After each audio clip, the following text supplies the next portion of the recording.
നാദാമംഗലത്തെയും ഇരണിയിലെയും കൂട്ടക്കൊലയ്ക്ക് മുൻപ് ഞാൻ പൂർണ്ണമൃഗമായി തീർന്നിരുന്നു. ഇതൊരു കൺഫെഷനാണ്. ആണെങ്കിൽ ഫാദർ ഗോമസിനോട് മതിയായിരുന്നു. എന്നെ മൃഗത്തിൽ നിന്നും മനുഷ്യനാക്കി മാറ്റിയ മനുഷ്യസ്നേഹി, ഇല്ലെന്ന് വിശ്വസിച്ച ദൈവം ഉണ്ടെന്ന് തെളിയിച്ചെന്ന മഹാൻ. പക്ഷേ അദ്ദേഹത്തിന് പോലീസിന്റെ ജോലിയില്ലല്ലോ സാർ. മനസ്സിലായില്ല. ആ 7 കൊലകളിൽ ഒരെണ്ണം ഞാൻ ചെയ്തതല്ല സാർ, മറിച്ച് 6 എണ്ണം ഞാൻ ബോധപൂർവം തന്നെ ചെയ്തതാ. ആ വീടുകളിൽ കൊള്ള നടത്തിയത് ഞാൻ തന്നെയാ. കള്ളം, പച്ചക്കള്ളം.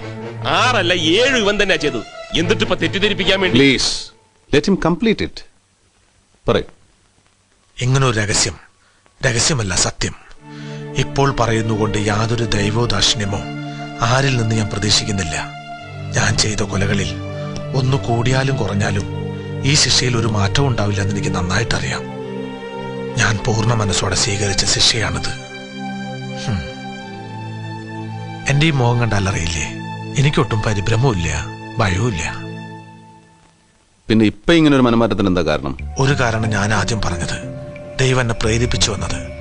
മറ്റൊന്ന്, 7ാമത്തെ കൊല ആര് ചെയ്തു അവർ ഇന്ന് സമൂഹത്തിൽ മാന്യരായി കഴിയുന്നുണ്ടാവണം. തങ്ങളെ തൊടാൻ ആർക്കും കഴിയില്ലെന്ന അഹങ്കാരത്തിൽ. അസത്യം പറയുന്നതിനേക്കാൾ പാപമാണ് സത്യം പറയാതിരിക്കുന്നത്. അതുകൊണ്ടാവണം ദൈവം ഈ അവസാന നേരത്ത് ഇത് പറയാൻ എന്നെ പ്രേരിപ്പിച്ചത്. ആരാണ് ഇതിൽ 7ാമത്തെ ആൾ? മാണിക്കുഞ്ഞ്, നാദാമംഗലത്തെ 2